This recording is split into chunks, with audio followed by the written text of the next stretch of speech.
大學聯招今日放榜，今年有超過45000人申請，當中15000幾人獲派學士學位課程。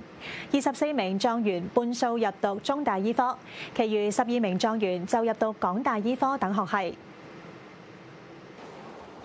遴選結果係朝早9點公佈，今年有45545人申請大學聯招，較上年度增加2000幾人。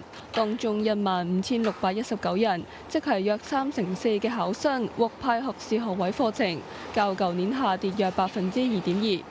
另外有4979人經 SSSDP， 即係指定專業或界別課程資助計劃全日制學士學位課程取錄。今屆文憑試一共誕生24名狀元，其中中大囊括12人，全部入讀醫科課程，其中4人為超級狀元。同時取錄咗14名榜眼，分別入讀醫科課程同埋計量金融學及風險管理科學課程。中大累計透過聯招取錄2855名本科生，醫學院就一共取錄210名文憑試考生。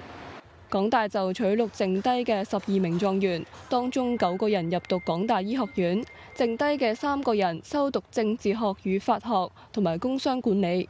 而港大嘅人工智能、創新科技同工學相關課程，亦都有超過300人入學。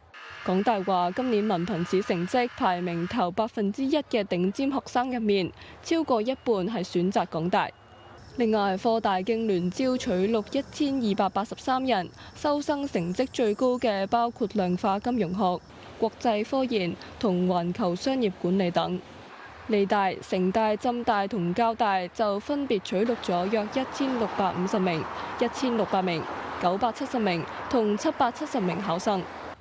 鳳凰衛視記者林嘉敏報道。